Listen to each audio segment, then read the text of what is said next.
नमस्कार साथियों, बहुत बहुत स्वागत है आप सभी का आज की अपनी इस क्लास में, जिसमें हम नेट जेआरएफ के यूनिट 7 की बात करने वाले हैं। इकाई 7 में आपकी हिंदी कहानियां लगाई गई हैं और इसी के क्रम में आज हम पढ़ने वाले हैं हमारी पहली कहानी, जो कि राजेंद्र बाला घोष जी की कहानी है, चंद्रदेव से मेरी बातें। तो मुझे उम्मीद है आप लोग मुझे सुन पा रहे होंगे, आवाज़ मेरी क्लियर होगी, एक बार कन्फर्म कर देंगे।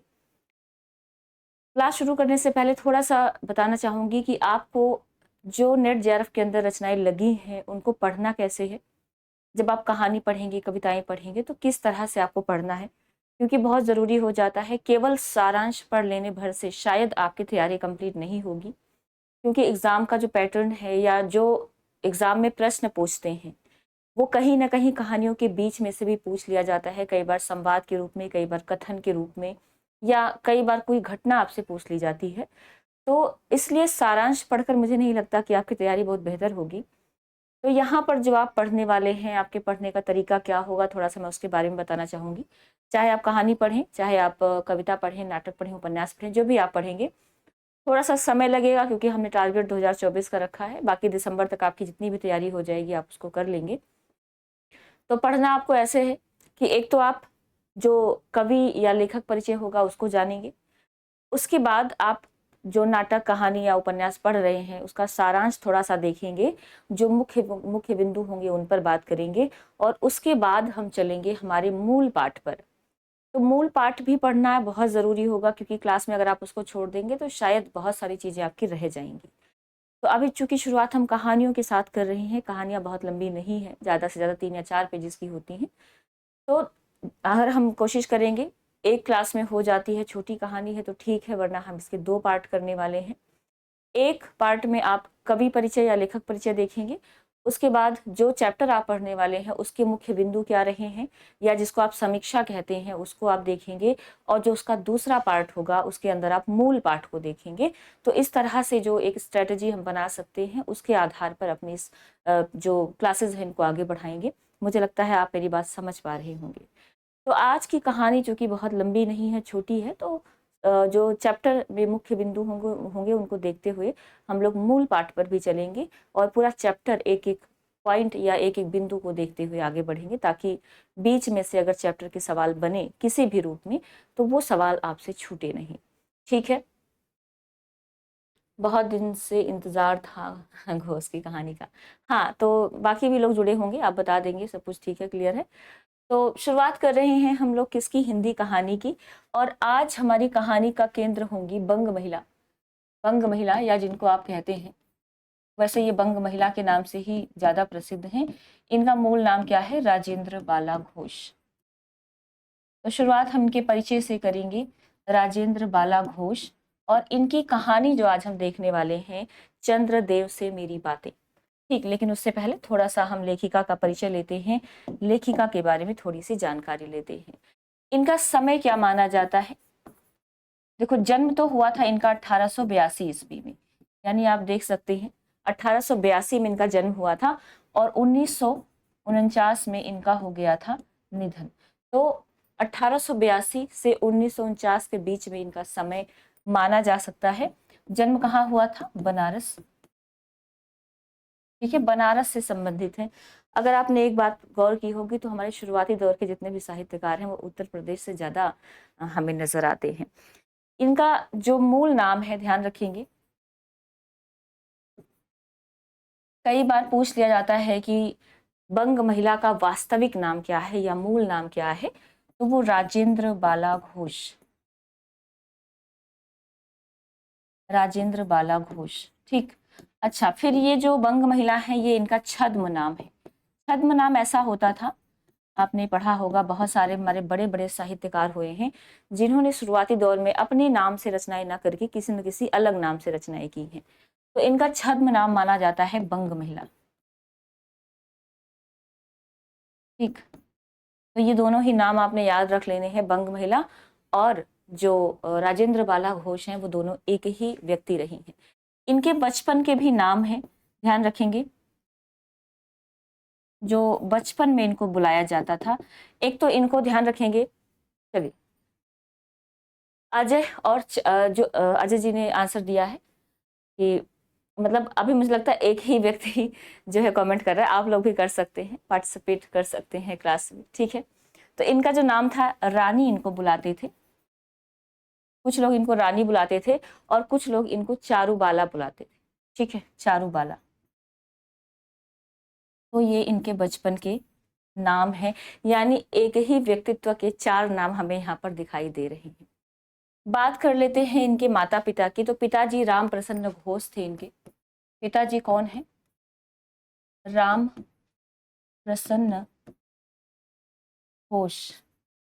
अब घोष शब्द से आपको लग रहा होगा तो बंगाली प्रभाव देखने को मिल रहा है, क्योंकि घोष ज्यादातर बंगाली होते हैं, है ना। और माता जी कौन थी? नीदर वासनी। वैसे नीरद वासनी होना चाहिए था, लेकिन पुस्तकों में मुझे नीदर वासनी मिला है, तो मैं यही लिखवा रही हूँ।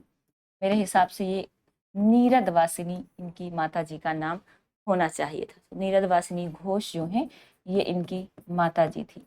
तो ये इनका बेसिक या कह सकते हैं सामान्य परिचय। इनके पति जी का भी नाम मिलता है। पति कौन थे? चंद्रदेव। पति का नाम क्या है? चंद्रदेव। लेकिन ये ध्यान रखें, ये चंद्रदेव की को जो पत्र लिखेंगे आगे आने वाले समय में, वो चंद्रदेव कौन है? चंद्रमा, यानी जिसको हम चंदा मामा कहते हैं, कहीं ना कहीं उनको संबोधित करते हुए पत्र हमें दिखाई देता है। ठीक, बात करें थोड़ा सा इनके साहित्यिक परिचय की, तो ये कहा जाता है नव जागरण। आप जानते हैं यह वो दौर है जब भारतेंदु युग चल रहा होता है, तो आप कह सकते हैं नव जागरण की पहली, इनको छापा मार लेखिका के तौर पर जाना जाता है। छापामार लेखिका कहने का मतलब है जब एक पुरुष समाज अपना वर्चस्व स्थापित कर चुका था लेखन के क्षेत्र में, उस समय इन्होंने लेखन कार्य की तरफ अपना कदम बढ़ाया, अग्रसर हुई। और कहते हैं कि इन्होंने हर उस टॉपिक पर लिखा, मतलब ज्यादातर जैसे हम कहते हैं ना कि पुरुषों का विशेष अस्तित्व रहा था उस समय, तो उस प्रथा को तोड़ने का इन्होंने काम किया। और ये हिंदी की प्रथम लेखिका भी मानी जाती हैं, हिंदी की प्रथम महिला लेखिका। तो ये इनके बारे में थोड़ी बेसिक बातें, ये सारे एग्जाम में पूछे जाने वाले सवाल हैं कि हिंदी की प्रथम महिला लेखिका कौन रही थी। तो राजेंद्र बाला घोष को ही आप याद रखेंगे। चलिए, बात करते हैं इनके लेखन कार्य की। तो ऐसा माना जाता है कि 1904 से लेके 1917 तक, 1904 से 1917 तक इनकी जो रचनाएं रही थी वो अलग अलग पत्रिकाओं में प्रकाशित होती रही थी।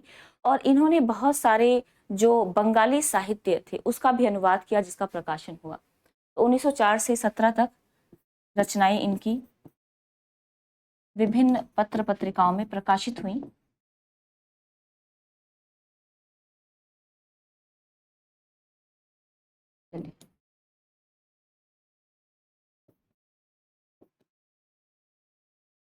इसके अलावा इनके बारे में आप क्या लिख सकते हैं?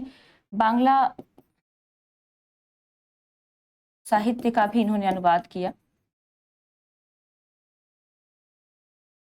यानी अनुवाद के क्षेत्र में मौलिक रचनाएं तो इन्होंने लिखी ही, अनुवाद के क्षेत्र में भी इनका योगदान रहा था। और ये रचनाएं जो इनके द्वारा की गई थी वो कहीं ना कहीं आप देखेंगे कि साहित्य में एक अपना अलग ही महत्व रखती हैं। इनकी रचनाओं में हिंदी के साथ साथ अंग्रेजी और तत्सम शब्दों की बहुलता देखने को मिलती है। हिंदी, अंग्रेजी और तत्सम शब्दावलियों, तत्सम कहने का मतलब है संस्कृत निष्ठ।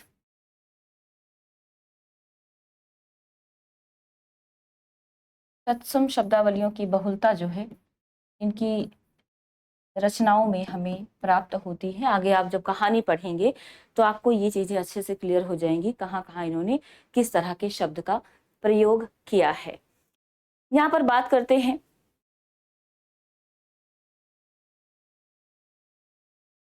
इनकी 1911 में, देखो 1911 में इनकी रचनाओं का इनकी एक पुस्तक संग्रह निकली थी, इसको कुसुम संग्रह कहा गया था।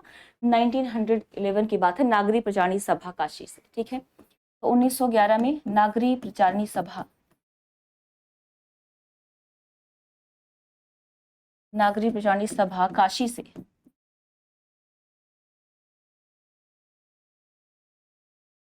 इनकी पुस्तक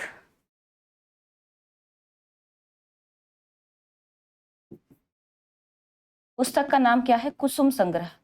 ध्यान रखिए, सवाल बन जाए कुसुम संग्रह किसकी पुस्तक या किसका संग्रह है, किसकी रचनाओं का संग्रह है?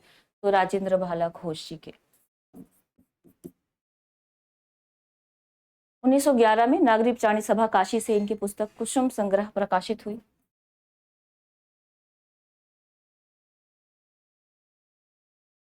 जिसका संपादन महत्वपूर्ण है, रामचंद्र शुक्ल जी ने किया। जिसका संपादन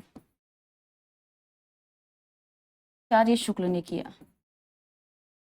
अब यहाँ से भी सवाल बन जाए कि इनकी ये जो रचना संग्रह है इनका, इसका प्रकाशन संपादन किसके द्वारा किया गया था? तो आचार्य शुक्ल जी के द्वारा किया गया था। ये भी अपने आप में एक महत्वपूर्ण बिंदु है, इसको ध्यान रखें। ठीक है, चलिए, तो ये इनके बारे में, इनकी साहित्य के बारे में, इनके लेखन के बारे में थोड़ी सी सामान्य जानकारी आप कह सकते हैं जो एग्जाम की दृष्टि से महत्वपूर्ण थी। आगे बढ़ेंगे तो इनकी थोड़ी सी रचनाओं की बात करेंगे। मुख्य रूप से ध्यान रखिए, कहानी लेखिका के तौर पर हमारे सामने आती हैं। मुख्य रूप से इन्होंने क्या लिखा है? कहानी लेखिका रही हैं ये।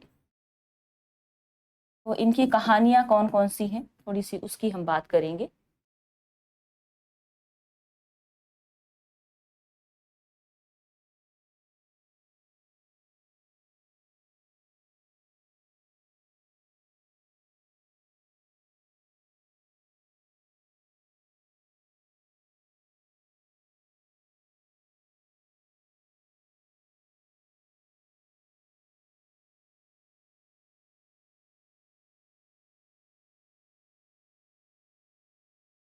इनकी प्रमुख रचनाएं देख लेते हैं।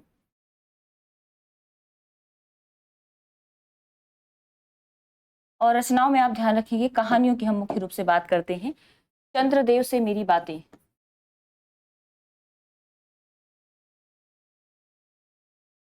क्योंकि हम देखते हैं कि ये वाली जो कहानी है हमारे सिलेबस का हिस्सा है, तो मुख्य रूप से दुलाई वाली और चंद्रदेव से मेरी बातें, इसके बारे में आपको थोड़ा सा याद रखना है कि इसका समय क्या था और किस पत्रिका में प्रकाशित हुई थी। आगे हम इस पर चर्चा करेंगे डिटेल में। तो चंद्रदेव से मेरी बातें 1904 यानी 1904 में इसका लेखन कार्य किया गया था, संपादन किया गया था, आप कह सकते हैं प्रकाशन किया गया था। दूसरा है कुंभ में छोटी बहू। कुंभ में छोटी बहू, चलिए इसका समय जो है 1906 1906 रहा है। आप 1904 से शुरुआत करेंगे। बीच में ऐसा होता है कि इनके पति का निधन हो जाता है, इनके पुत्र का भी निधन हो जाता है, तो असमय निधन के कारण बहुत ज़्यादा ये व्यथित हो जाती हैं, जिसकी वजह से इन्होंने लेखन कार्य से दूरी बना ली। और बीच में शायद ये और कुछ लिख सकती थी, लेकिन चूंकि इतनी मतलब दुख भरी कहानी या कह सकते हैं घटना इनके साथ घटित हुई, जिसका प्रभाव इनके जीवन पर पड़ा और पूरी तरह से अपने आप को अलग कर लिया इन्होंने सब चीज़ों से, तो यहाँ पर आके इनका लेखन कार्य जो है बंद हो जाता है। कुंभ में छोटी बहू 1906 की बात है। दुलाई वाली की बात करिए, हम क्रम में लिख रहे हैं, ठीक है। पूछा जाता है दुलाई वाली कौन से नंबर की कहानी थी, तो इनकी तीसरे नंबर की कहानी लिखी हुई है। और ये सबसे ज्यादा पूछी जाती दुलाई वाली जो है किसकी कहानी है, तो 1900 ध्यान रखेंगे 1907 में ये सरस्वती पत्रिका में प्रकाशित हुई थी। आगे हम इस पर डिटेल में थोड़ी सी बात करेंगे। एक इनकी कहानी है भाई बहन। ये जो भाई बहन है 1908 में आई थी, ठीक है। और एक कहानी है इनकी दलिया, दालिया है ये, इसका समय क्या रहा है 1909। और एक कहानी है हृदय परीक्षा, हृदय परीक्षा, इसका समय क्या है 1915 1915 ईस्वी में इसको लिखा गया था। तो ये मुख्य रूप से आप यहाँ पर इनकी कुछ कहानियां देख पा रहे होंगे, इसको थोड़ा सा आप लिख लें। यहाँ पर हम बात करते हैं दुलाई वाली, महत्वपूर्ण रहेगा, सरस्वती पत्रिका में प्रकाशित। एक कहानी यहाँ पर भाई बहन है। भाई बहन की बात करें तो बाल प्रभाकर में इसका प्रकाशन किया गया था, बाल प्रभाकर में प्रकाशित।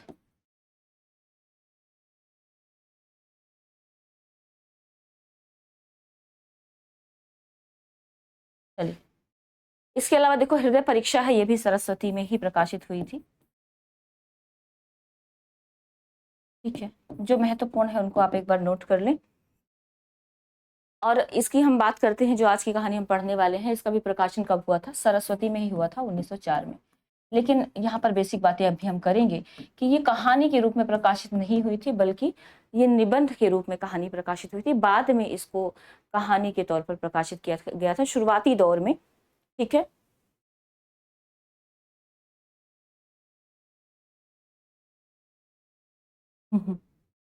नहीं मेला देखने नहीं गए, सारे ही के सारे आ गए।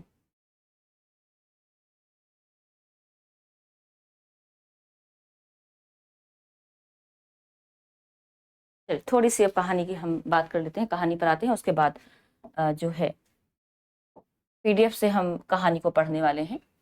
चंद्रदेव से मेरी बातें, कहानी क्या है? चंद्रदेव से मेरी बातें। महत्वपूर्ण बिंदुओं पर थोड़ी सी चर्चा कर लेते हैं। जैसा कि मैंने कहा, इस चीज को थोड़ा सा ध्यान रखेंगे। लंबी कहानी होगी तो एक पार्ट में केवल हम कवि या लेखक परिचय, और दूसरे में हम मूल पाठ की बात करेंगे। सबसे पहले आपने लिखना है, याद रखना है कि 1904 में सरस्वती पत्रिका में, सरस्वती पत्रिका में निबंध के रूप में यह कहानी प्रकाशित हुई थी। निबंध के रूप में इसका जो है प्रकाशन कार्य किया गया था। देखो मेरा बोर्ड जो है थोड़ा सा खिसक के उधर चला गया है। ठीक, इसके अलावा हम बात करें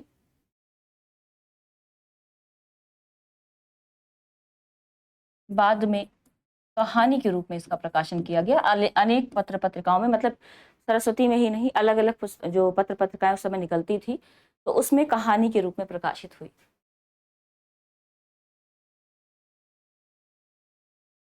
चलिए दूसरा महत्वपूर्ण अगर हम यहाँ पर बात करते हैं तो यहाँ पर लक्ष्मी सागर वार्ष्णेय जी का एक कथन आता है। लक्ष्मी सागर वार्ष्णेय ने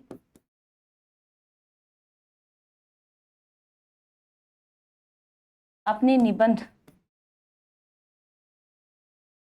इनका निबंध है नवनीत।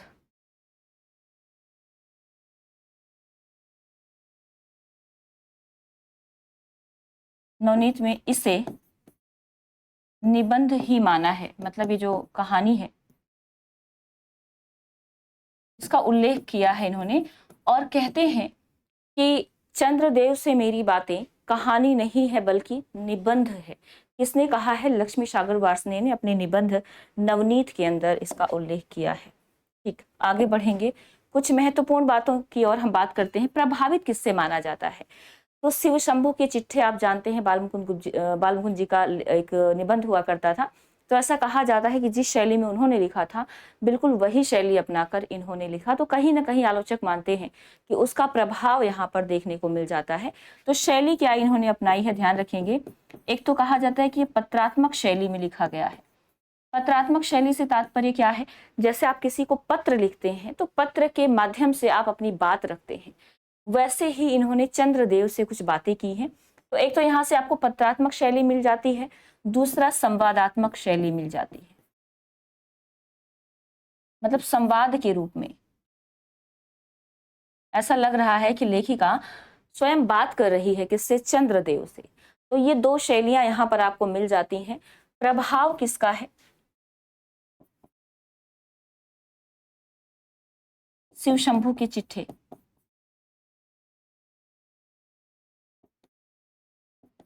इसका जो है प्रभाव हमें इस कहानी पर देखने को मिल जाता है। अब थोड़ी सी और बात करेंगे तो बात आती है कि इसमें मुख्य रूप से किस चीज पर चर्चा की गई है। तो इस कहानी में ध्यान रखिए, अर्थनीति, राजनीति, राजनीति को केंद्र में रखा गया है।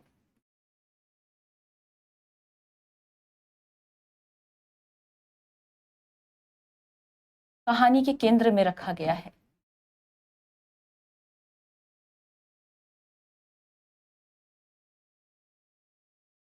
दूसरा पूछा जाता है किस शासक के समय की बात की गई है।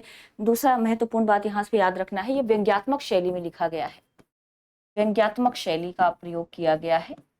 अच्छा, व्यंग्यात्मक शैली है तो जाहिर सी बात है किसी न किसी पर तो व्यंग होगा। लॉर्ड कर्जन, यहाँ पर भी आपको लॉर्ड कर्जन मिल रहे हैं, बिल्कुल शिव शंभू के चिट्ठे जैसे। लॉर्ड कर्जन की नीतियों पर व्यंग किया गया है। लॉर्ड कर्जन की नीतियों पर यहाँ पर व्यंग किया गया है।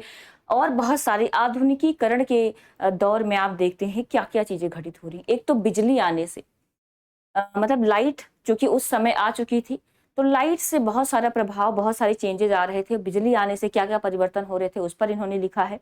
दूसरा, जो गंगा पर या मुख्य रूप से नदियों पर पुल बनते हैं, बांध बनते हैं, इनका क्या दुष्परिणाम हो सकता है, इस पर इन्होंने बात की है।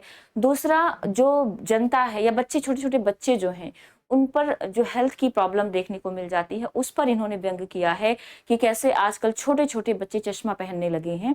तो मतलब बहुत सारे अलग अलग क्षेत्रों पर इन्होंने अपने इस कहानी के माध्यम से व्यंग करते हुए चीजों को उजागर करने का प्रयास किया है। मुख्य रूप से अगर हम और बात करें तो पदोन्नति के लिए जो भ्रष्टाचार है उस पर भी बात किया है इन्होंने। पदोन्नति के लिए सरकारी जो अफसर होते थे, सरकारी अफसरों की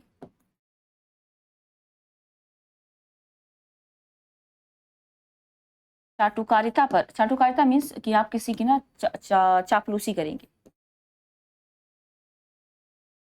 चाटुकारिता पर इन्होंने व्यंग किया है। ये बेसिक पॉइंट है, यहाँ से आपको समझ आएगा कि पूरी कहानी वास्तव में है क्या, किस किस बिंदु पर इन्होंने बात की है। नदियों पर बन रहे पुल पर व्यंग है। नदियों, खासकर हम गंगा की यहाँ पर बात करते हैं।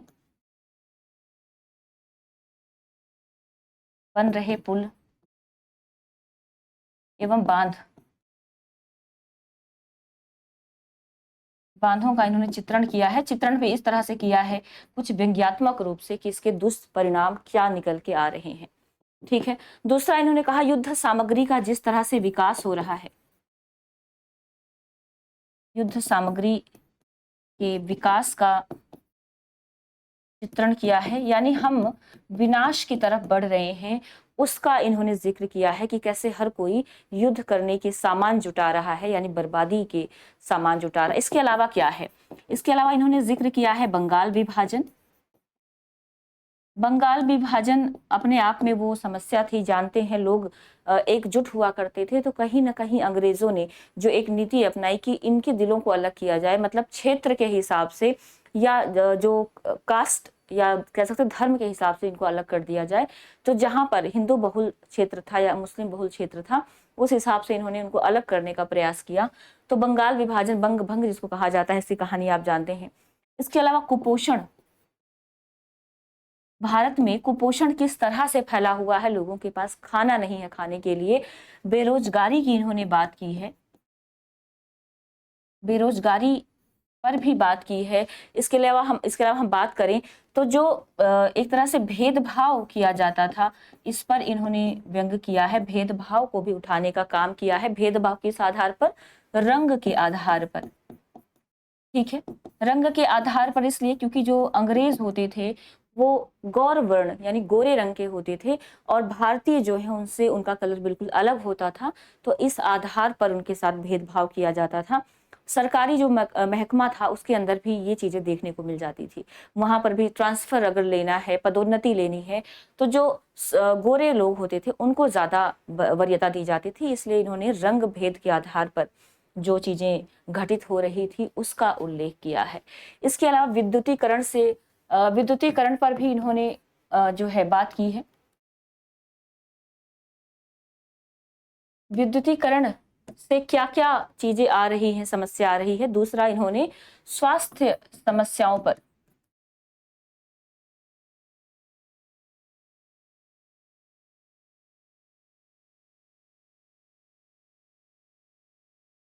भी इन्होंने बात की है। ठीक, और वो भी बात सामान्य शब्दों में नहीं की है, व्यंग्यात्मक तरीके से, व्यंग्यात्मक चित्रण किया है।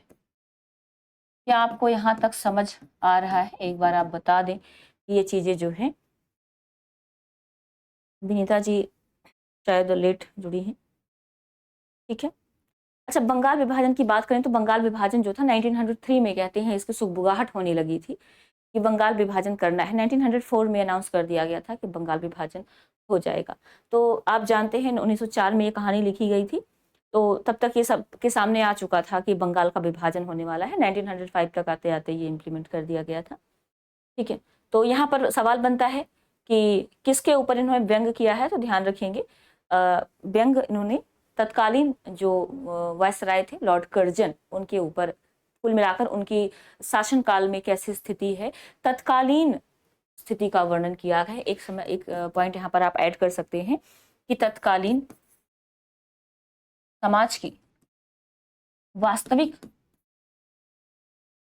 वास्तविक स्थिति का इन्होंने वर्णन किया है। ये अपने आप में बहुत ही महत्वपूर्ण है, वास्तविक स्थिति का वर्णन। अभी आप कहानी देखेंगे, पढ़ेंगे तो थोड़ा सा आपको क्लियर हो जाएगा कि ये सारी चीजें हम जब व्यंग के रूप में कह रहे हैं तो आखिर क्यों कह रहे हैं। एक यहाँ पर कथन हम मेंशन करना चाहेंगे। कथन किसका है? भवदेव पांडे जी का कथन मिलता है। ये क्या कहते हैं? कहते हैं भारत की और देश में फैली भारत की और देश में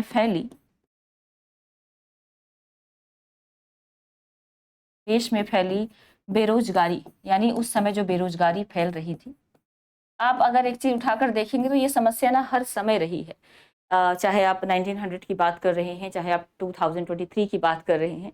जो एक कॉमन समस्या हमारे सामने नजर आती है वो कहीं ना कहीं बिल्कुल कहते हैं लुप्त नहीं हो सकती, क्योंकि समाज है, चल रहा है, आगे बढ़ रहा है, तो परिस्थितियां भी उसी हिसाब से धीरे धीरे आगे बढ़ रही होती है। तो भारत की और देश में फैली बेरोजगारी, बदहाल जो आर्थिक स्थिति है,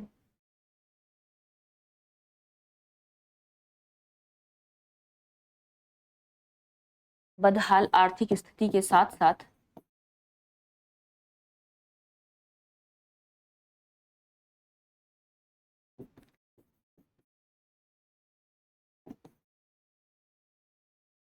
समाज में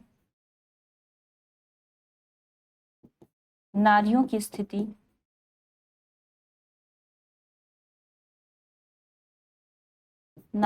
स्थिति, इसके अलावा जातिगत भेदभाव,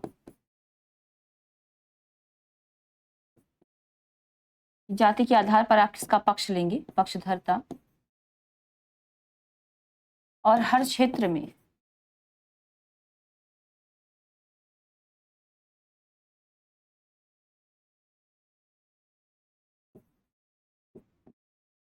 वृद्ध पीढ़ी के उचित, या कह सकते हैं वृद्ध पीढ़ी के दबदबे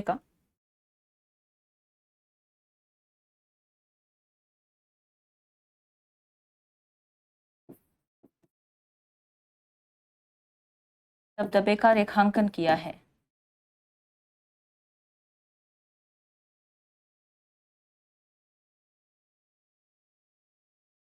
यहाँ पर हम किसकी बात कर रहे हैं? बंग महिला की बात कर रहे हैं। और ये कथन किसका है?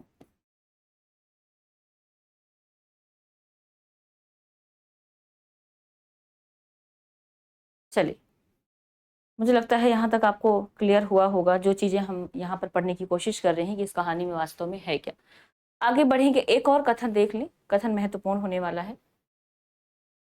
ये कथन हमें बताते हैं कि वास्तव में जो हमारे साहित्यकार रहे हैं उनका क्या नजरिया है इस कहानी को लेकर, या फिर इस रचना को लेकर। ठीक, चलिए।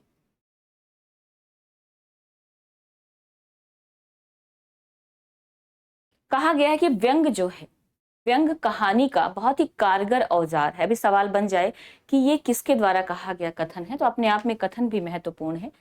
कहते हैं व्यंग आधुनिक कहानी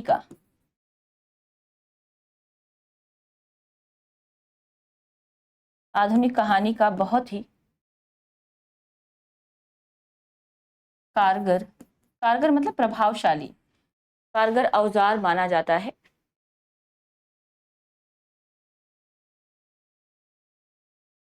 अगर आप परिवर्तन चाहते हैं, कहानी लिखना चाहते हैं और अपनी बात कहानियों के माध्यम से कहना चाहते हैं, खासकर किसी पर कटाक्ष करना चाहते हैं, तो आप सीधे शब्दों में ना कहकर उसको व्यंग्यात्मक रूप में कहें तो ज्यादा प्रभावशाली होता है। कहने का तात्पर्य ये है, इस कहानी में, इस कहानी यानी किस कहानी की बात हो रही है?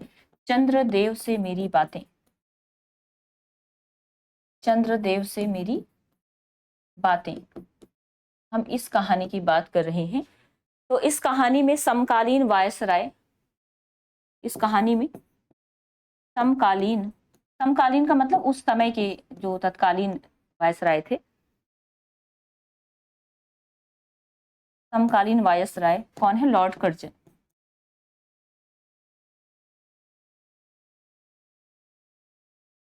लॉर्ड कर्जन के प्रशासन पर करारा व्यंग किया गया है, करारा व्यंग किया गया है।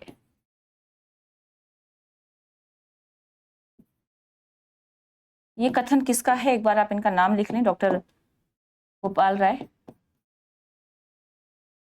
वैसे गोपाल राय ही लिखिए, ठीक है। इसका कथन है, गोपाल राय जी का कथन है। गोपाल राय जी कहते हैं कि व्यंग आधुनिक कहानी का बहुत ही कारगर औजार माना जाता है और इस कहानी यानी चंद्रदेव से मेरी बातें कहानी में समकालीन वायसराय लॉर्ड कर्जन के प्रशासन पर करारा व्यंग किया गया है लेखिका के द्वारा। लेखिका के बारे में याद रखेंगे, समकालीन समय में इन्होंने जो जो घटित हो रहा था उसका उल्लेख किया है। हिंदी की प्रथम लेखिका के रूप में, कहानी लेखिका के रूप में हमारे सामने प्रस्तुत होती हैं। तो यहाँ तक सारी बातें क्लियर हुई होंगी।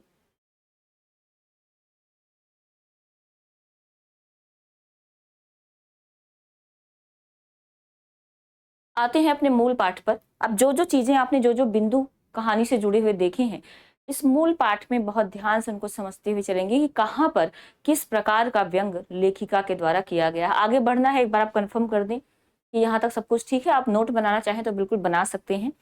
कहानियों का तो नहीं बनाएंगे, जो ये बेसिक मुख्य मुख्य बिंदु होते हैं उनके नोट्स आप बना सकते हैं एक जगह पर, ताकि जब आप कहानी पढ़ें या कभी आप कहानी सुन रहे हैं, पढ़ रहे हैं, तो आपको पता रहे, आपके माइंड में रहेगा कि इन इन बिंदुओं पर हमने बात की थी। तो कहानी में वो बिंदु हमें कहाँ प्राप्त हो रहे हैं या किस जगह पर मिल रहे हैं, इसको थोड़ा सा ध्यान में रखेंगे। अब आप कहानी पढ़ेंगे तो आपको थोड़ा सा समझ आ जाएगा कहानी वास्तव में है क्या। चलिए, ये हमारा मूल पाठ है जो मैंने पीडीएफ में बना लिया है, क्योंकि कहानी में लिखने लग जाऊंगी तो शायद 2-3 घंटे निकल जाएंगे। शुरुआत करते हैं मूल पाठ, और पाठ का नाम है चंद्रदेव से मेरी बातें। ठीक,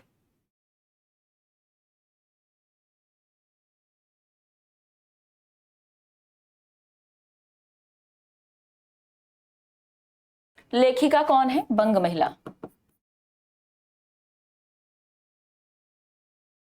कहती हैं भगवान चंद्रदेव। अब यहाँ से आपको प्रश्न मिलता है किसको संबोधित करते हुए इन्होंने पत्र लिखा है या कहानी की शुरुआत की है? तो चंद्रदेव को। ठीक है, चंद्रदेव मतलब कौन? चंद्रमा की हम बात कर रहे हैं, जिसको हम चंदा मामा बोलते हैं, उन्हीं की बात कर रहे हैं। भगवान चंद्रदेव, आपके कमलवत कोमल चरणों में इस दासी का, दासी नहीं, दासी का अनेक बार प्रणाम। कमलवत मतलब कमल के समान कोमल जो आपके चरण हैं, उसमें इस दासी का अर्थात भंग महिला का, पात्र इसमें दो ही हैं, पात्र आप मेंशन कर लें। पात्र देखो, एक तो लेखिका स्वयं है, लेखिका है, और दूसरा कौन है? चंद्रदेव। तो यहाँ पर दो ही पात्र हैं, इन्हीं के बीच में। वैसे चंद्रदेव कुछ नहीं बोलेंगे, जो भी बोलना है केवल लेखिका बोलेगी।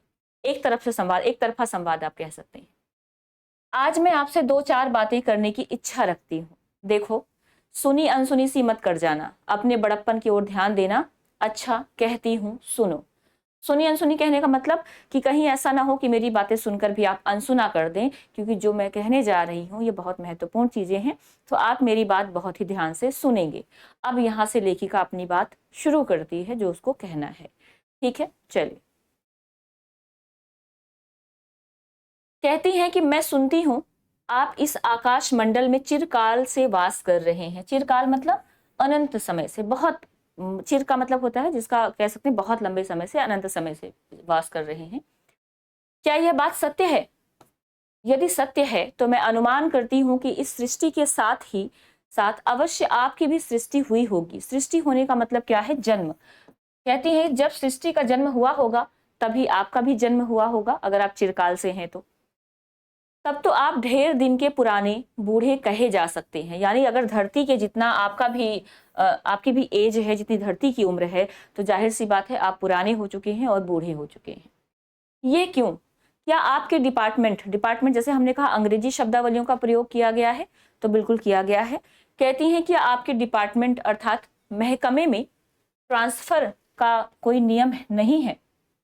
अभी हमने ट्रांसफर की बात की थी कि ट्रांसफर के लिए जो चाटुकारिता है, या आप कह सकते हैं पीछे लगना किसी के, एक तरह से शब्द हम प्रयोग करते हैं चापलूसी करना, उसका यहाँ पर इन्होंने जिक्र किया है। तो कहती हैं कि आपके डिपार्टमेंट यानी महकमे में ट्रांसफर होने का नियम नहीं है, या आपकी गवर्नमेंट पेंशन भी नहीं देती है। बड़े खेद की बात है, यानी दुख की बात है। यदि आप हमारी न्यायशीलता गवर्नमेंट के किसी विभाग में सर्विस करते होते, यानी नौकरी करते होते, तो अब तक आपकी बहुत कुछ पदोन्नति हो गई होती। अब यहाँ पर ध्यान रखेंगे, अपनी सरकार के लिए इन्होंने न्यायशीलता गवर्नमेंट का प्रयोग किया है, जो कहीं ना कहीं व्यंग के रूप में प्रयोग किया गया है। वास्तविकता इससे बिल्कुल अलग है, ध्यान रखेंगे। कहती हैं अगर हमारी गवर्नमेंट में आप होते तो अब तक आपको जो है पेंशन भी मिलने लग जाती, या कहते विभाग में सर्विस करते तो आपकी पदोन्नति हो जाती। पदोन्नति का मतलब कि आपको प्रमोशन मिल जाता, आप आगे बढ़ चुके होते अपने पद से। और ऐसी पोस्ट पर रहकर, पोस्ट मतलब ऐसे पद पर, ऐसी पोस्ट पर रहकर भारत के कितने ही सुरम्य नगर, पर्वत, जंगल और झाड़ियों में भ्रमण करते। अर्थात आप यहाँ पर कहा गया है कि जो लोग सरकारी महकमे में है वो शायद काम पर इतना ध्यान नहीं देते जितना भ्रमण पर देते हैं, अर्थात जीवन का आनंद लेने में, घूमने में बिताते हैं। तो आप भी वही कर रहे होते अगर यहाँ पर होते। और अंत में इस वृद्ध अवस्था में पेंशन प्राप्त कर काशी जैसे पुनीत और शांति धाम में बैठकर हरि नाम स्मरण करके अपना परलोक बनाते। परलोक कहने का मतलब है कि अपने आने वाले मतलब मृत्यु के बाद की जब हम बात करते हैं, कहते हैं कुछ मोक्ष की प्राप्ति के लिए कार्य कर लिया जाए, तो अब तक आप वो कर रहे होते। यानी कहने का मतलब यहाँ पर यह है सीधे सीधे कि लेखिका ने कहीं ना कहीं जो सरकारी विभाग है उसके अंदर पदोन्नति को लेकर, पेंशन को लेकर ये सारी बातें कही हैं जो व्यंग के रूप में है। कहती है हमारी बड़ी भारी भूल हुई, भगवान चंद्रदेव क्षमा कीजिए, आप तो अमर हैं। यानी उनको जो ऑफर दे रही हैं, आप यहाँ होते तो ऐसा होता। अब इनको एहसास हो रहा है कि शायद उनके लिए बातें उचित नहीं है। आप अमर हैं, आपको मृत्यु कहाँ, यानी आप परलोक सुधारने की बात करेंगे क्योंकि आपकी तो मृत्यु ही नहीं होगी, तो ऐसा तो बोलना ही व्यर्थ है। तब परलोक बनाना कैसा? ओहो, देवता भी अपनी जाति के कैसे पक्षपाती होते हैं। अब देखो, देवता भी बात पर जोर दिया गया है, अर्थात इंसान तो होते ही होते हैं, देवता भी पक्षपाती हो गए हैं। इस भी के पीछे की कहानी ये है कि इंसान अपने आप में बहुत पक्षपाती है। देखो ना, चंद्रदेव को अमृत देकर उन्होंने अमर कर दिया। तब यदि मनुष्य होकर अंग्रेज अपनी जाति वालों का पक्षपात करें तो आश्चर्य ही क्या होगा। ये हाईलाइटेड जो पॉइंट है इसको ध्यान रखेंगे, कथन के रूप में बन सकता है, किसके लिए कहा गया है या किसने कहा है, किस कहानी से लिया गया है। तो कहते हैं, आपने समुद्र मंथन की कहानी सुनी होगी। जब समुद्र मंथन हुआ था उसमें से चंद्रमा निकले थे और चंद्रमा को कहते अमर कर दिया गया, जब तक पृथ्वी लोक रहेगी तब तक, जब तक सृष्टि रहेगी तब तक आपको रहना है, अर्थात अमर हैं आप। तो ये किसने किया? देवताओं ने किया था। तो जब देवता पक्षपाती हैं तो मनुष्य अगर पक्षपात करे तो आश्चर्य की क्या बात है। अर्थात मनुष्य भी अपने अपने लोगों के लिए अलग अलग तरीके से सोचता है, अर्थात अपने लोगों को आगे बढ़ाने की बात करता है। ठीक, आगे कहती हैं, अच्छा यदि आपको अंग्रेज जाति की सेवा करना स्वीकार हो तो एक एप्लीकेशन अर्थात निवेदन पत्र हमारे आधुनिक भारत प्रभु लॉर्ड कर्जन के पास भेज देवें। है कि अगर आप इंटरेस्टेड हैं अंग्रेजों की सेवा करने के लिए, इस विभाग में नौकरी करने के लिए, तो आपको आवेदन करना पड़ेगा। और किसको करना है? भारत प्रभु कहकर किसको संबोधित किया गया है? सवाल बन जाए, चंद्रदेव से मेरी बातें कहानी में भारत प्रभु किसे कहा गया है? लॉर्ड कर्जन को कहा गया है। आशा है कि आपको आदर पूर्वक अवश्य आह्वान करेंगे, अर्थात बुला लेंगे, क्योंकि आप अधम भारतवासियों के भांति कृष्णांग तो है ही नहीं जो आपको अच्छी नौकरी देने में उनकी गौरांग जाति कुपित हो उठेगी।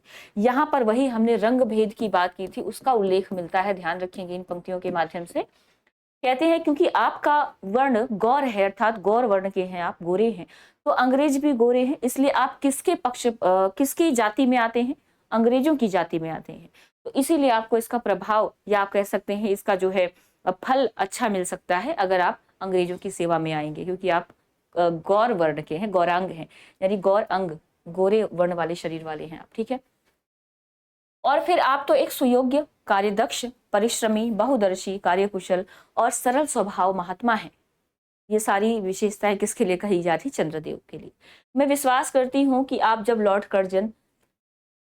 कर्जन हमारे देश के स्थायी भाग्य विधाता बनकर आवेंगे, यानी अभी अस्थायी है उसकी बात कर रहे हैं, तब आपको किसी कमीशन का मेंबर नहीं तो किसी मिशन में भर्ती करके तो वे अवश्य ही भेज देंगे, क्योंकि उनको कमीशन और मिशन दोनों ही अत्यंत प्रिय है।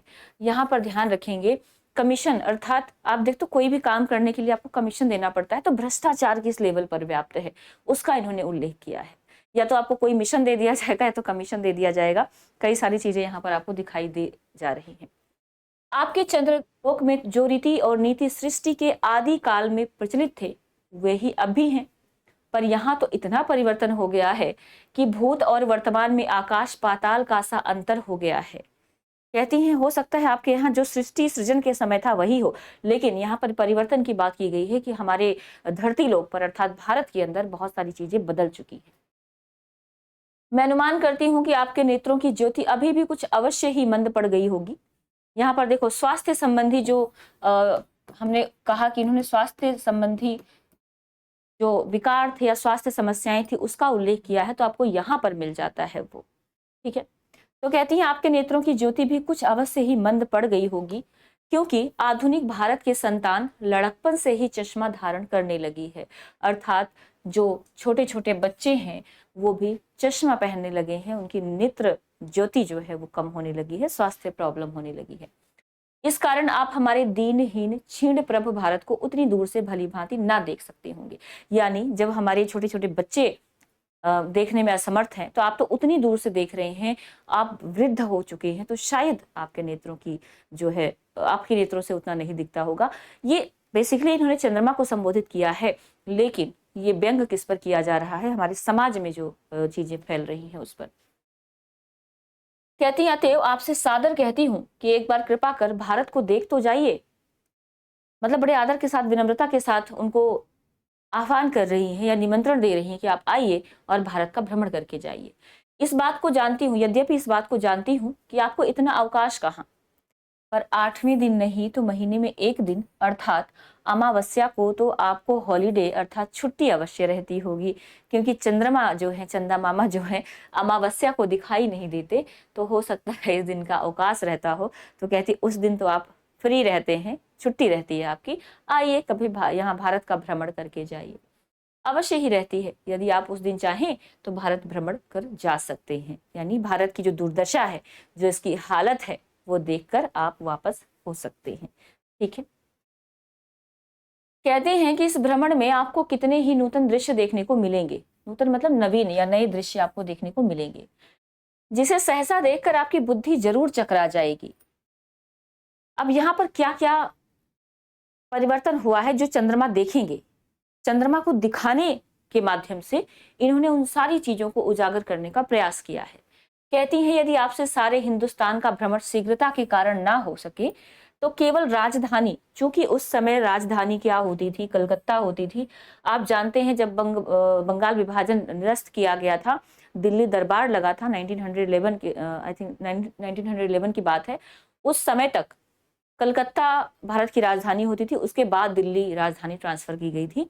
तो चूंकि ये 1904 की बात है, उस समय राजधानी क्या है, कलकत्ता है, इस चीज को ध्यान रखें कि चंद्रदेव से मेरी बातें कहानी के अनुसार या कहानी में जो भारत की राजधानी है उसके रूप में किसका उल्लेख मिलता है, तो आपको पता होना चाहिए कलकत्ता का उल्लेख मिलता है।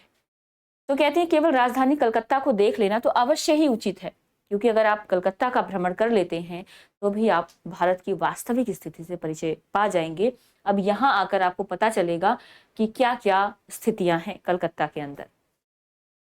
कहती है वहां के कल कारखानों को देखकर आपको यह अवश्य ही कहना पड़ेगा कि यहाँ के कारीगर तो विश्वकर्मा के भी लड़क दादा निकले। लड़क दादा मतलब दादा के दादा के दादा कह सकते हो आप, है ना। मतलब जो विश्वकर्मा थे उनके मतलब कई पुरानी पीढ़ी के लोग हैं, ये कहने का तात्पर्य ये है। यही क्यों आपकी प्रिय सहयोगिनी दामिनी, दामिनी जब यहाँ भी हमने बात की ना, विद्युत की बात की इन्होंने, विद्युत के आने से, बिजली के आने से कैसे बेरोजगारी बढ़ी है उसका उल्लेख यहाँ पर मिलता है। दामिनी मतलब बिजली जो हमारे आपके घरों में लग रही है, जिसके माध्यम से आज हम काम कर रहे हैं। तो दामिनी को प्रिय सहयोगिनी बताया गया है, किसका? चंद्रदेव का। कहती हैं कि आपकी प्रिय सहयोगिनी दामिनी जो मेघों पर आरोहण करके मतलब चढ़कर, मेघों पर चढ़कर आनंद से अटखेलियां किया करती हैं, वो बेचारी भी यहाँ मनुष्य के हाथों का खिलौना हो रही हैं। अर्थात मनुष्य ने उनको अपने वश में कर लिया है, बिजली का आविष्कार हो चुका है, उस समय की बात है। भगवान निशानाथ, निशानाथ किसको कहा गया है? चंद्रमा को। निशा मतलब रात्रि, नाथ मतलब ईश्वर, अर्थात रात्रि के देवता चंद्रमा।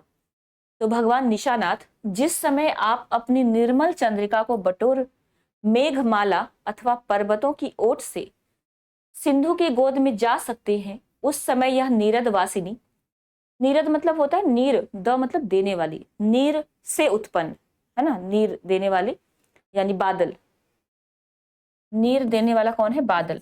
तो बादल में रहने वाली कौन? बादल वासिनी, अर्थात बिजली की बात हो रही है। तो नीरद वासिनी शब्द किसके लिए प्रयोग किया गया है? विद्युत के लिए। नीरद वासिनी, विश्व मोहिनी, सौदामिनी अपनी उज्जवल मूर्ति से आलोक प्रदान कर रात को दिन बना देती है।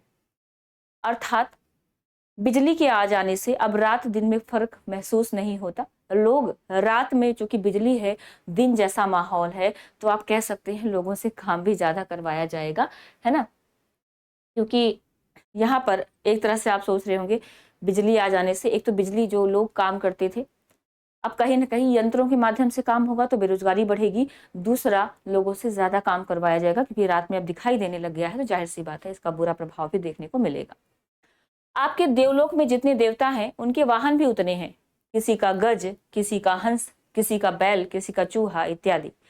पर यहाँ तो सारा बोझ आपकी चपला और अग्निदेव के माथे बढ़ा गया है।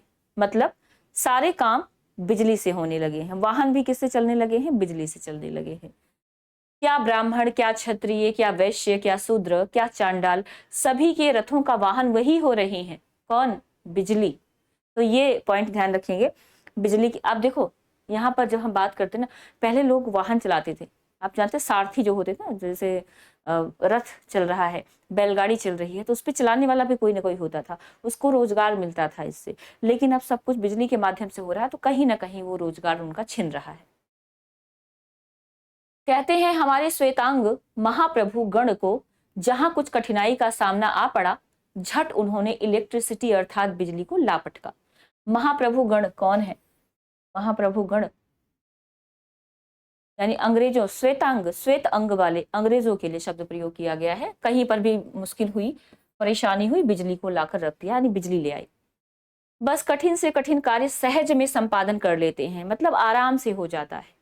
और हमारे यहाँ के उच्च शिक्षा प्राप्त युवक काठ के पुतलों की भांति मुंह ताकते रह जाते हैं। अर्थात जो काम पहले इंसान किया करते थे, उनको रोजगार मिलता था, अब वो काम बिजली कर रही है, और जो युवा है जिनको काम की आवश्यकता है, उनके पास कुछ नहीं है करने को, वो केवल मुंह देखते रह जाते हैं, अर्थात बेरोजगार बैठे हैं।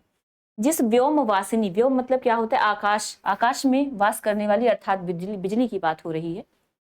जिस व्योम वासिनी विद्युत देवी को स्पर्श तक करने का किसी व्यक्ति का साहस नहीं हो सकता था, वही आज पराये घर में आश्रिता नारियों की भांति ऐसे दबाव में पड़ी है कि वो चूं तक नहीं कर सकती। क्या करें? बेचारी के भाग्य में विधाता ने दासी वृत्ति ही लिखा था। बिजली कहते हैं, पहले बिजली आप सोच कर देखिए, कभी शुरुआती दौर में जब बिजली का निर्माण नहीं हुआ, लोग ट्राई कर रहे थे बिजली बनाने का, या भारत जैसे देश में जहां गांव में भी अभी तक बहुत सारे गांव में लाइट नहीं पहुंची है, उस समय जब नई नई बिजली आई होगी, उससे पहले क्या होता था? आकाश में कभी बिजली चमकती थी, कहते हैं बिजली गिर गई वहां पर, तो बहुत सारे लोग डरे रहते थे कि कहीं किसी ऊपर ना गिर जाए। तो कहा गया जिसको स्पर्श करने से भी लोग डरते थे, आज वो क्या हो गई है? लोगों के घर की दासी बन गई है। अर्थात घर घर में बिजली अब धीरे धीरे जाने लगी है। अभी तो फिलहाल उन्हीं के पास है जो संपन्न लोग हैं, खासकर अंग्रेजों की बात कर रही है। कहती हैं हरिपद उद्भवा, त्रैलोक्य पावनी सुरसरी के भी खोटे दिन आए हैं। हरिपद उद्भव, ध्यान रखेंगे, हरि मतलब कौन? विष्णु।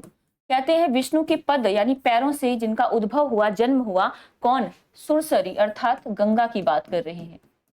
त्रैलोक पावनी, तीनों लोगों को पावन कर देने वाली, पवित्र कर देने वाली। तो ये जो शब्दावली प्रयोग की गई है गंगा के लिए, हरिपद उद्भव, त्रैलोक्य पावनी, सुरसरी के खोटे दिन आ गए हैं। खोटे दिन आने का मतलब है कि गंगा के भी बुरे दिन आ गए हैं। अभी हमने बात की कि नदियों पर बन रहे पुल और बांधों की जो समस्या है उस पर इन्होंने बात की है, तो इस वाली लाइन में आपको वो देखने को मिल जाएगी। वो भी अब स्थान स्थान पर बंधन ग्रस्त हो रही हैं, अर्थात उन पर भी बांध बनाए जा रहे हैं। उसके वक्षस्थल पर जहां तहां मोटे बृहदाकार खंबे गाड़ दिए गए हैं, यानी नदियों को भी नहीं छोड़ा गया है। नदियों के अंदर बड़े बड़े खंबे गाड़े जा रहे हैं, उनसे बांध बनाया जा रहा है। जो सबको पवित्र करने वाली थी वो भी अब मुसीबत में है, अर्थात गंगा जो है वो मुसीबत में बताई गई है। आगे कहते हैं, कलकत्ता आदि को देखकर आपके देवराज सुरेंद्र भी कहेंगे कि हमारी अमरावती तो इसके आगे निरी फीकी सी जान पड़ती है। अमरावती कौन? कहते इंद्र की नगरी का नाम है अमरावती, ठीक है। वहां ईडन गार्डन तो पारिजात परिशोभित नंदन कानन को भी मात दे रहा है। यानी ईडन गार्डन की शोभा, कलकत्ता के अंदर स्थान है ईडन गार्डन, कहते हैं उसकी जो शोभा है वो जो अमरावती नगरी की शोभा है उसके साथ तुलना की गई है। और ये दिखाया गया है कि ईडन गार्डन की शोभा अमरावती का जो गार्डन है उससे भी ज्यादा बढ़कर है। कुछ इस प्रकार की बात इन्होंने की है। वहां के विश्वविद्यालय के विश्वश्रेष्ठ पंडितों की विश्वव्यापिनी विद्या को देखकर, आपने कहा ना संस्कृत शब्दावलियों का प्रयोग किया गया है, तो ये सारे आप देख रहे होंगे संस्कृत विद्युत जैसे शब्द प्रयोग हुए हैं, वीणा पाड़ी शब्द का प्रयोग हुआ है, तो यहाँ पर तत्सम शब्दावली आपको दिखाई दे रही होगी। तो विश्वविद्यालय के विश्वश्रेष्ठ पंडितों को विश्वव्यापिनी विद्या को देखकर, पंडितों की विश्वव्यापिनी विद्या को देखकर वीणा पाणी सरस्वती देवी भी कहने लग जाएंगी कि निसंदेह इन विद्या दिग्गजों की विद्या चमत्कारिणी है, अर्थात इनकी विद्या में भी चमत्कार है। अब यहाँ पर थोड़ा सा शिक्षा की इन्होंने बात की है। वहीं के फोर्ट विलियम कॉलेज के फौजी सामान को देखकर आपके देव सेनापति कार्तिकेय बाबू के भी छक्के छूट जाएंगे, क्योंकि देव सेनापति महाशय देखने में खास बंगाली बाबू से जचते हैं। यहाँ पर कहा गया है कि जो फोर्ट विलियम कॉलेज के बारे में आप जानते होंगे। फोर्ट विलियम कॉलेज का जो पहला मुख्य उद्देश्य था, कहीं ना कहीं शिक्षा देना तो उनका उद्देश्य था ही, लेकिन शिक्षा भी किस स्तर की होनी चाहिए या किन लोगों को दी जा रही थी।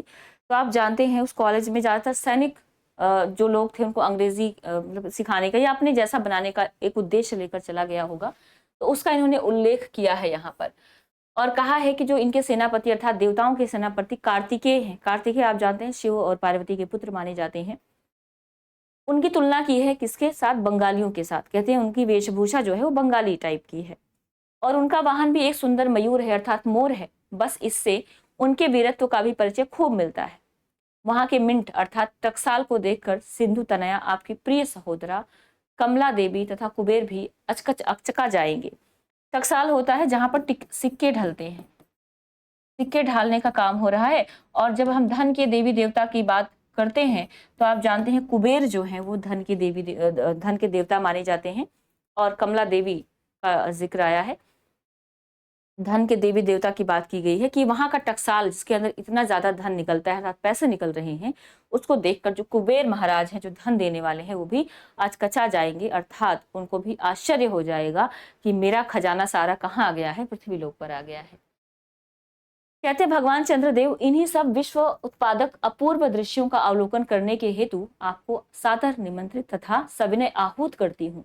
अभी जो जो दृश्य इन्होंने बताए हैं भारत के अंदर धरती लोक पर घटित हो रहा है, आपको उन्हीं का दर्शन करने आना है।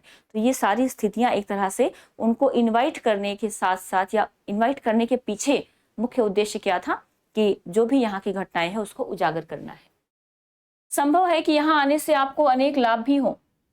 आप जो अनादिकाल से निज उज्जवल वपु में कलंक की कालिमा, वपु मतलब कहते शरीर में, अपने सफेद शरीर में कलंक अर्थात एक आप देखते होंगे चंद्रमा के अंदर कुछ हमें ब्लैक ब्लैक सी छवि दिखाई देती है, कहते हैं उसको चंद्रमा का कलंक है ये, क्योंकि वो चंद्रमा जो व्हाइट चंद्रमा है उसके अंदर वो हल्का सा काला काला धब्बा जो दिखाई देता है उसकी यहाँ पर बात की गई है। उनके शरीर पर कलंक की कालिमा लेपन करके कलंकी, शशांक, शशधर, शाशालांक्षण आदि उपाधि मालाओं से विभूषित हो रहे हैं। ये सब किसके नाम है? ये सब चंद्रमा के नाम है। ठीक है। सिंधु तनय होने पर भी जिस कालिमा को आप आज तक नहीं धो सके हैं, क्योंकि इनका जन्म हुआ था सिंधु के मंथन से, यानी समुद्र के मंथन से, इसलिए इनको सिंधु तनय कहा गया है। वही आजन्म कलंक शायद यहाँ के विज्ञानविद पंडितों की चेष्टा से छूट जाए। यानी जो कलंक आज तक आप नहीं धो पाए हैं वो हो सकता है यहाँ के जो पढ़े लिखे अपने आप को वैज्ञानिक, यहाँ पर विज्ञान पर भी व्यंग्य ध्यान रखेंगे क्योंकि विज्ञान के नए नए आविष्कार हो रहे हैं। और अभी हमने बात की थी कि कैसे एक होड़ सी लगी हुई है दूसरों पर विजय प्राप्त करने की, और उस चक्कर में नए नए आविष्कार हो रहे हैं, तो उसका यहाँ पर उल्लेख मिलेगा आपको। तो कहते हैं शायद ये जो विज्ञान है, वैज्ञानिक है या पंडित है, वो आपकी मदद कर पाए उस कालिमा को धोने में। जब बंबई में स्वर्गीय महारानी विक्टोरिया देवी की प्रतिमूर्ति से काला दाग छुड़ाने में प्रोफेसर गज्जर महाशय फलीभूत हुए हैं, तब क्या आपके मुख की कालिमा छुड़ाने में वे फलीभूत ना होंगे? यहाँ विक्टोरिया की बात आई है। कालिमा छुड़ाने का मतलब है कुछ चीजें उनके ऊपर आक्षेप लगे थे, कुछ जो है कहते हैं ना किसी के ऊपर एलिगेशन लगा देना, तो बाद में जब चीजों को हटा दिया गया तो कहने का मतलब उनके ऊपर जो एक कलंक लगा था उसको धो दिया गया है, हटा दिया गया है, तो आपके ऊपर भी लगा हुआ कलंक मिट जाएगा। और ये हटाने का काम किसने किया है? प्रोफेसर गज्जर महाशय का नाम आता है, ध्यान रखेंगे। इन्होंने जो क्लीन चिट एक तरह से दे देना जो विक्टोरिया को दे दिया था। शायद आप पर यह बात भी अभी तक विदित नहीं हुई कि आप और आपके स्वामी सूर्य भगवान जब हमारे भूमंडल सूर्य भगवान पर जब हमारे भूमंडल की छाया पड़ती है तभी आप लोगों पर ग्रहण लगता है। पर आपका तो अब तक वही पुराना विश्वास बना हुआ है कि जब कुटिल ग्रह राहु आपको निगल जाता है तभी ग्रहण होता है। अर्थात यहाँ पर विज्ञान की बात की गई है। जो आप कहते होंगे कि चंद्र ग्रहण कैसे होता है, एक मान्यता, हमारी पौराणिक मान्यता ये है कि राहु और केतु की हम बात करते हैं। राहु जो है निगल जाता है चंद्रमा को, तब चंद्रमा दिखाई देना बंद हो जाता है। जबकि वास्तविकता क्या है कि चंद्रमा और पृथ्वी के बीच में जो सूर्य है ना, वो आ जाता है। तो ये वैज्ञानिक जो फैक्ट है उसका इन्होंने उल्लेख किया है। एक तरह से अंधविश्वास, इस पंक्ति में क्या आपको मिल रहा है? अंधविश्वासों का इन्होंने खंडन किया है, या जो अंधविश्वास हमारे समाज में व्याप्त है उसका इन्होंने यहाँ पर चित्रण किया है। तो अंधविश्वास का भी चित्रण यहाँ पर देखने को मिल जाता है। अतः हे देव, मैं विनय करती हूँ कि आप अपने हृदय से इस भ्रम को जड़ से उखाड़कर फेंक दे। यानी आप ये मानना बंद कर दीजिए कि आपको राहु ने अपने अंदर कर लिया, अर्थात ग्रहण कर लिया है, आपको खा लिया है। इस भ्रम से आप बाहर आइए। यहाँ पर चंद्रमा को भ्रम से बाहर लाने की बात की गई है, लेकिन वास्तविकता ये है कि कहीं ना कहीं लोगों के अंदर जागरूकता लाने का प्रयास किया गया है कि आप ये जो मानकर चलते हैं अंधविश्वास है कि चंद्रमा को राहु खा जाता है, वास्तविकता इससे बिल्कुल अलग है। साइंटिफिकली इन्होंने इस चीज को बताने का प्रयास किया है। आगे कहती हैं, अब भारत में ना तो आपके और ना आपके स्वामी भुवन भास्कर सूर्य महाशय के ही वंशधरों का साम्राज्य है, और ना अब भारत की वो सस्य श्यामला स्वर्ण प्रसूता मूर्ति ही है। सस्य श्यामला मतलब हरी भरी, आप कह सकते हैं। सस्य श्यामल कहते हैं ना हरी भरी, या स्वर्ण प्रसूता मतलब स्वर्ण, जो हरी भरी, हरियाली को हम क्या कहते हैं कि सोना उपजाने वाली, धरती को हम हमेशा कहते हैं सोने की चिड़िया, सोना उपजाने वाली। तो हरी भरी जो है सोने को जन्म देने वाली, अब वो जो है भारत है नहीं, क्योंकि ये चीजें जो है बदल गई हैं। जिसको हम कभी कहते थे सोने की चिड़िया, हरियाली होती थी, कहने का मतलब कि अनाज जो है अपने ही घर में हम उगा लेते थे और सोना तो भरा पड़ा था, है ना। सस्य श्यामला मतलब हरियाली से है, इसका मतलब है कि हमारे यहाँ अनाज अच्छे खासा हो जाता था, खेती होती थी, किसान अच्छे थे, और सोने की चिड़िया तो हम कहे जाते थे। यहाँ पर सोना उगलती थी, कौन? धरती। लेकिन अब वो सारी चीजें रही नहीं है। अब तो आप लोगों के अज्ञात एक अन्य द्वीपवासी परम शक्तिमान गौरांग महाप्रभु इस सुविशाल भारतवर्ष का राज्य वैभव भोग रहे हैं। यानी अब वो सारी चीजें, भारत की जो प्राचीन संस्कृति थी, सभ्यता थी, वो नष्ट हो चुकी है। अब साम्राज्य किसका चल रहा है? अंग्रेजों का चल रहा है। गौरांग शब्द अंग्रेजों के लिए प्रयोग किया गया है, ध्यान रखेंगे। यानी भारत पर इनका नियंत्रण हो गया है।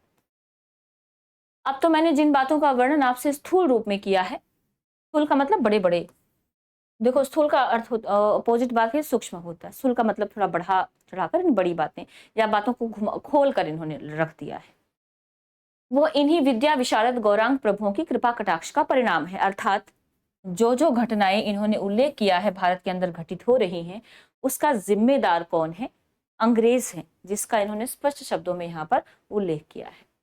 तो यूं तो यहाँ प्रतिवर्ष पदवी दान के समय कितने ही राज्य विहीन राजाओं की सृष्टि हुआ करती। अब देखो, राजाओं की जो चाटुकारिता है ना, उसका भी उल्लेख किया है। अर्थात राजा जो हुआ करते थे वो भी अंग्रेजों का साथ इस भाव से देते थे, इस बेस पर देते थे कि किसको कितना ज्यादा बेनिफिट होने वाला है। तो राजाओं की जो एक चापलूसी थी या अंग्रेजों के प्रति उनकी श्रद्धा थी, अपने देश से वो एक तरह से कह सकते हैं अपने देश के साथ कहीं ना कहीं विश्वासघात कर रहे थे और अंग्रेजों का साथ दे रहे थे, उनका उल्लेख यहाँ पर किया गया है। तो कहते हैं इनको पदवी दी जाती थी, अर्थात बड़े बड़े पद दिए जाते थे। तो यहाँ प्रतिवर्ष पदवी दान के समय कितने ही राज्य विहीन राजाओं की सृष्टि हुआ करती है, अर्थात उनको कोई ना कोई छोटे मोटे राज्य दे दिए जाते थे। पर आपके वंशधरों में दो चार महाराजा नाम मात्र के हैं भी वे काठ के पुतलों की भांति हैं, अर्थात अंग्रेजों के हाथों की कठपुतली बन चुके हैं। जैसा वो कहेंगे वैसा ये करेंगे, जैसे उन्हें उनके रक्षक नचाते हैं वैसे ही वो नाचते हैं। इस पॉइंट को ध्यान रखेंगे। वे इतनी भी जानकारी नहीं रखते कि उनके राज्य में क्या हो रहा है, उनकी प्रजा दुखी है या सुखी। अर्थात राजा जो है पूरी तरह से अंग्रेजों के नियंत्रण में है। वास्तविक स्थिति क्या है उनके राज्य की, उनको इससे कोई फर्क नहीं पड़ता। उनको बस अपना पद दिखाई देता है, क्योंकि अगर वो बगावत करेंगे तो उनको प्राप्त जो पद है वो उनसे छिन जाएगा। यदि आप कभी भारत भ्रमण करने को आए तो अपने फैमिली डॉक्टर धन्वंतरी महाशय को और देवताओं के चीफ जस्टिस चित्रगुप्त जी को साथ अवश्य लेते आए। अब यहाँ पर ध्यान रखेंगे, स्वास्थ्य संबंधी जो समस्याएं हैं उस पर बात की गई है, कुपोषण पर आगे आप देखेंगे बात की गई है। आशा है कि धन्वंतरी महाशय यहाँ के डॉक्टरों के सन्निकट चिकित्सा संबंधी बहुत कुछ शिक्षा का लाभ कर सकेंगे। कहने का मतलब ये है कि यहाँ की जो चिकित्सा व्यवस्था है उसके बारे में आपको थोड़ा सा जानने को मिल जाएगा। यदि प्लेग महाराज, ईश्वर ना करे, आपके चंद्रलोक या देवलोक में घुस पड़े तो वहां से उनको निकालना कुछ सहज बात ना होगी। यहीं जब चिकित्सा शास्त्र के बड़े बड़े पारदर्शी उन पर विजय नहीं पा सके, तब वहां आपके देवलोक में जड़ी बूटियों के प्रयोग से क्या होगा। यानी उस समय कौन सी बीमारी फैल रही है, कुपोषण है, महामारी प्लेग जैसी बीमारी फैल रही है जिसका इलाज संभव नहीं हो पा रहा है। तो इसलिए इन्होंने कहा है कि धन्वंतरी को लेकर आइए, शायद कुछ चीजें जो है यहाँ पर बदल जाए, क्योंकि यहाँ के जो डॉक्टर हैं, चिकित्सक हैं, उन इलाज ढूंढने में असमर्थ हैं।